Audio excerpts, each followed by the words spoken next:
आज हम जानेंगे कि भगवान श्री कृष्ण को कौन सी वस्तुएं हैं जब आप उनकी पूजा करें तो उन्हें जरूर चढ़ाएं। और इस कृष्ण जन्माष्टमी के दिन जब भी आप कृष्ण भगवान की जन्माष्टमी के दिन पूजा करें तो और कौन से देवता हैं जिनकी पूजा आप लोगों को जरूर करनी चाहिए या किन लोगों का आवाहन उस दिन जरूर करना चाहिए। इसी को हम इस कार्यक्रम में जानेंगे कि भगवान श्री कृष्ण की पूजा के समय कौन सी वस्तुएं जरूर रखें। नमस्कार, मैं पंडित राजकुमार दुबे आप सभी का आपके चैनल मिस्ट्री ऑफ धर्मा में स्वागत करता हूं। तो आइए हम बात करें कि भगवान श्री कृष्ण की जब भी आप पूजा करें या इस कृष्ण जन्माष्टमी के दिन अगर आप भगवान कृष्ण की पूजा करते हैं तो कौन सी वस्तु जरूर चढ़ाएं। तो जो भगवान श्री कृष्ण को चढ़ने वाली जो सबसे प्रिय वस्तु है उसमें जो सबसे पहली प्रिय वस्तु है वह है तुलसी का पत्ता। जब भी आप लोग भगवान श्री कृष्ण की पूजा करें तो उसमें तुलसी के पत्ते का उसमें समायोजन जरूर करें और भगवान श्री कृष्ण को तुलसी का पत्ता आप लोग जरूर चढ़ाएं। तुलसी भगवान कृष्ण को अत्यंत ही प्रिय है। तो तुलसी का पत्ता जब भी आप कृष्ण की पूजा करें तो कृष्ण जन्माष्टमी वाले दिन में ही तोड़ करके रख लें, क्योंकि रात्रि में तुलसी का पत्ता नहीं तोड़ा जाता है। तो दिन में ही आप तुलसी के पत्ते को तोड़ करके रख लें और उसे भगवान कृष्ण को अर्पित करें। इसके अलावा भगवान कृष्ण को जो दूसरी प्रिय वस्तु है, क्योंकि भगवान कृष्ण को जो लोग भी भोग लगाते हैं, भगवान कृष्ण को 56 प्रकार के नाना प्रकार के भोग लगते हैं, 56 प्रकार के भोग लगते हैं। और 56 प्रकार के भोग जुटाना सभी लोगों के बस की बात नहीं होती है और सभी लोग सक्षम भी नहीं होते हैं। तो सभी लोग 56 प्रकार के भोग नहीं जुटा पाते हैं। तो इसके लिए भगवान कृष्ण को जो सबसे प्रिय वस्तु है वह है मक्खन और मिश्री। तो आप लोग जब भी भगवान श्री कृष्ण की पूजा करें या इस कृष्ण जन्माष्टमी भगवान कृष्ण के लिए मक्खन और मिश्री इन दोनों का भोग आप भगवान कृष्ण को लगा सकते हैं। 56 भोग के स्थान पर केवल अगर आप लोग मक्खन और मिश्री का भगवान कृष्ण को भोग लगाते हैं तो यह दोनों ही वस्तुएं भगवान कृष्ण को अत्यंत ही प्रिय है। अगर मक्खन और मिश्री दोनों की व्यवस्था हो जाए तो इन वस्तुओं को भगवान श्री कृष्ण को प्रसाद के रूप में भोग जरूर लगाना चाहिए। इसके अलावा जो तीसरी अन्य जो भगवान कृष्ण को जो सबसे प्रिय वस्तु है उसमें है शंख। भगवान कृष्ण का जो आप लोग कृष्ण जन्माष्टमी के दिन या किसी भी दिन अगर आप भगवान कृष्ण की पूजा करते हैं तो शंख भगवान कृष्ण को अत्यंत ही प्रिय है। तो शंख से जब भी आप भगवान कृष्ण को अगर जल से स्नान कराना हो तो शंख में आप लोग जल को रख लें और उसी जल से शंख से ही जल को आप गिरा करके उनके ऊपर उनको स्नान कराएं। इसके अलावा अगर दूध से स्नान कराना हो तो शंख में ही दूध को रख लें और उसके बाद शंख से ही भगवान श्री कृष्ण को उस दूध से स्नान कराएं। दुग्धाभिषेक करें किसी भी पात्र में रख करके और जल से दूध से आप शंख के द्वारा ही उनको स्नान कराएं। उनको शंख अत्यंत ही प्रिय है तो शंख से आप लोग स्नान कराएं और पूजा हो जाए तो उसके बाद शंख जरूर बजाएं। आरती के बाद भगवान श्री कृष्ण को प्रसन्न करने के लिए शंख आप लोग जरूर बजाएं। अगर व्यवस्था हो जाए तो शंख का प्रयोग भी आप लोग भगवान श्री कृष्ण की पूजा में जरूर करें, क्योंकि शंख भी भगवान श्री कृष्ण को अत्यंत ही प्रिय है। इसके बाद जो अगली वस्तु है जो भगवान कृष्ण को प्रिय है वह है मोर का पंख। जब भी आप भगवान श्री कृष्ण का जहाँ पर भी आप पूजा करने जाएं, चाहे अपने घर पर जहाँ पर भी आप भगवान कृष्ण की मूर्ति रखे हों, वहाँ पर मोर का पंख भगवान कृष्ण के पास या उनके ऊपर या बगल में जरूर रखना चाहिए। या कृष्ण जन्माष्टमी वाले दिन जब आप भगवान कृष्ण की पूजा करने जा रहे हों तो पहले से ही जहाँ पर कृष्ण जी की मूर्ति रखी हो आप लोग वहाँ पर मोर का पंख जरूर चढ़ाएँ। तो वहाँ पर कृष्ण जन्माष्टमी वाले दिन या किसी भी दिन जब भी आप भगवान कृष्ण की पूजा करें तो मोर का पंख उन्हें जरूर लगाएं। मोर का पंख उन्हें अत्यंत ही प्रिय है। इसके अलावा जो अगली प्रिय वस्तु है वह है बांसुरी। भगवान श्री कृष्ण को बांसुरी अत्यंत ही प्रिय है। तो चाहे कोई भी बांसुरी हो, बांसुरी आप खरीद करके लाएं और भगवान श्री कृष्ण को आप लोग बांसुरी जरूर चढ़ाएं। भगवान कृष्ण को बांसुरी अत्यंत ही प्रिय है। अगर आप लोग अपने घर पर भी भगवान कृष्ण को रखे हैं तो एक बांसुरी भगवान कृष्ण को जहाँ पर भी रखी हो वहाँ पर बांसुरी भी भगवान कृष्ण को जरूर चढ़ा देनी चाहिए, क्योंकि बांसुरी भगवान श्री कृष्ण को अत्यंत ही प्रिय है। तो बांसुरी भी भगवान श्री कृष्ण को जरूर चढ़ाएं। इसके बाद जो अगला उनको अच्छा लगता है, जो उनको प्रिय वस्तु है वह है झूला।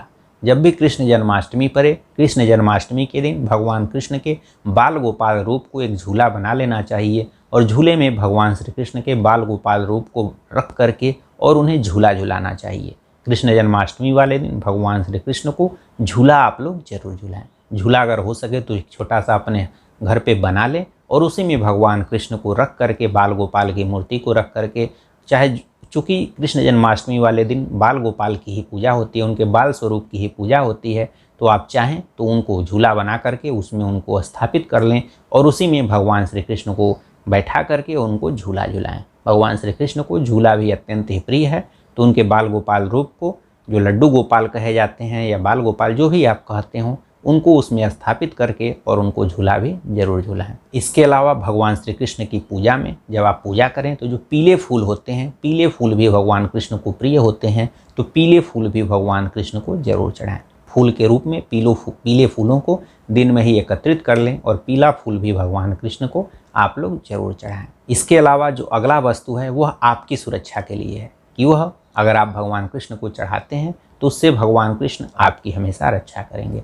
आप लोग जानते होंगे कि माता द्रौपदी ने भगवान कृष्ण को एक रक्षा बांधा था, जिसके कारण उनकी राखी की लाज के लिए माँ द्रौपदी की रक्षा के लिए उन्होंने उनका चीर बहुत ही बढ़ा दिया और माँ द्रौपदी की रक्षा उन्होंने आजीवन की। इसलिए कृष्ण जन्माष्टमी के दिन या जब भी रक्षाबंधन पड़ता हो या कृष्ण जन्माष्टमी पड़ता हो तो आप लोग भगवान श्री कृष्ण को, जो भी महिलाएं हैं वे राखी जरूर बांधें। चाहे पुरुष हैं वह भी रक्षा सूत्र भगवान कृष्ण को बांध सकते हैं, क्योंकि रक्षा सूत्र चाहे राखी जो भी अपने से श्रेष्ठ व्यक्ति है उसको आप लोग बांध सकते हैं। तो जो भी औरतें हैं वह भगवान श्री कृष्ण को राखी चाहे रक्षा सूत्र जरूर बांधें। इसके अलावा भगवान श्री कृष्ण की पूजा में आप लोग जब उनकी पूजा करें तो उसमें फल और अनाज यह भी भगवान श्री कृष्ण को चढ़ाएं, और जो अनाज है वह अगले दिन कृष्ण जी का जो मंदिर है उसमें ले जा करके आप लोग दान कर दें। तो यही वह वस्तुएं थी जो भगवान श्री कृष्ण को अत्यंत ही प्रिय हैं। तो इन वस्तुओं का अगर हो सके तो व्यवस्था करें और इसको आप लोग भगवान श्री कृष्ण जन्माष्टमी के दिन आप लोग उनको जरूर चढ़ाएं। अब आइए जाने कि कृष्ण जन्माष्टमी वाले दिन भगवान जब कृष्ण की पूजा की जाती है तो उसमें कौन से कार्यों को जरूर करना चाहिए या कौन से भगवान के या कौन से देवी देवताओं को उस दिन जरूर बुलाना चाहिए, उनका ध्यान जरूर करना चाहिए। तो जब भी आप लोग कृष्ण जन्माष्टमी जिस दिन व्रत रहें उस दिन सुबह ही स्नान ध्यान करके एक बार भगवान श्री कृष्ण की और उनके परिवार सहित भगवान कृष्ण की पूजा सुबह में ही आप लोग कर लें। और दिन में जो खीरा होता है, खीरा कहीं से भी आप लोग व्यवस्था कर लें और उसको दिन में ही दोपहर के समय आप लोग एक गर्भगृह की चूँकि स्थापना करनी चाहिए, क्योंकि भगवान श्री कृष्ण का जन्म इसी दिन हुआ था। या फिर अगर स्थापना नहीं कर सकते तो वहीं पर जहाँ पर आप लोगों को भगवान श्री कृष्ण की पूजा करनी हो वहीं पर एक कोई पीला कपड़ा ले लें और उसी में खीरा ला करके और दोपहर या शाम में ही, अगर हो सके तो दोपहर में ही खीरे को लपेट करके और जहाँ पर कृष्ण भगवान का आपको जन्मोत्सव कराना हो वहीं पर रख दें। और रात्रि में वही खीरा, जब निशित काल में भगवान श्री कृष्ण की पूजा होती है, रात्रि में जब उनका जन्मोत्सव मनाया जाता है, उसी समय उस खीरा को उस जो कपड़े में लपेटे हुए हैं उसमें से उनको खोलना चाहिए। पहले उसमें उनका पूजन कर लेना चाहिए और उसके बाद जब जन्मोत्सव हो तो उसको खोल देना चाहिए। तो उसी खीरे में जो आप उसको पहले पीले कपड़े में बांधे रहें और उसी में उनका जन्म आप लोगों को अपने मन में सोचना चाहिए कि भगवान कृष्ण इसमें आएंगे और इसी में इनका आज जन्म होगा। और रात्रि में उनको 12 बजे, चाहे जब भी आप 11:38 से लेकर के और 12:40 तक या 12:26 तक भगवान श्री कृष्ण का जन्मोत्सव का समय होता है, तो इसी बीच आप उसको खोल देना चाहिए, उस खीरा को उसमें से ऊपर उसी पर रख देना चाहिए और भगवान श्री कृष्ण का जन्मोत्सव मनाना चाहिए। और लड्डू गोपाल की तो आप पूजा करेंगे ही, साथ ही साथ खीरे में भी आपको भगवान श्री कृष्ण का ध्यान करके आप लोगों को पूजा करनी चाहिए। और जब भी आप लोग भगवान श्री कृष्ण की पूजा करें, पूजा करते समय आप लोगों को माता देवकी की, उनके पिता वासुदेव की, उनके बड़े भाई बलदेव की और साथ ही साथ लक्ष्मी माता की और इसके अलावा नंद बाबा की और यशोदा मैया की, इन लोगों का आप लोगों को आवाहन जरूर करना चाहिए। और साथ ही साथ माँ राधे का आवाहन भी जरूर करना चाहिए। इन लोगों का नाम भी आप लोगों को जरूर लेना चाहिए और इन लोगों का आवाहन करके इनकी भी आप लोगों को पूजा करनी चाहिए और इन लोगों का ध्यान करके एक पुष्प और वहीं पर भी जो भी आप लोगों को फल फूल है अर्पित कर देना चाहिए। तो आप लोग इनके माता पिता का, इनके बड़े भाई का, लक्ष्मी माता का और माँ राधे का आप लोगों का ध्यान जरूर करना चाहिए। अब आइए जाने कि भगवान श्री कृष्ण में पूजन सामग्री में क्या क्या लगती है। तो भगवान श्री कृष्ण की पूजा में आप लोगों को जो भी सामग्री एकत्रित हो सके उन सभी सामग्री को एकत्रित करके भगवान श्री कृष्ण की पूजा करनी चाहिए।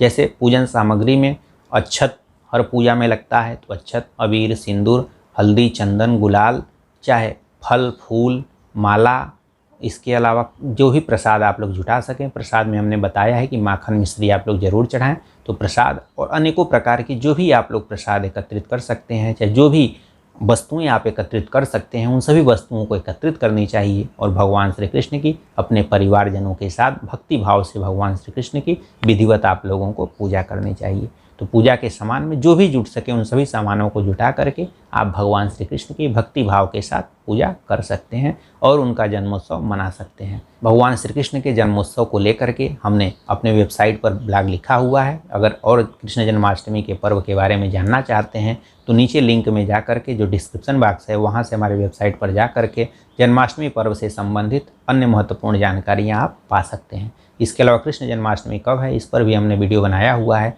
उसे भी आप देख सकते हैं। आशा करता हूँ कि यह कार्यक्रम आप लोगों को अच्छा लगा होगा। इन्हीं सब बातों के साथ हम आपसे विदा लेते हैं। नमस्कार, धन्यवाद।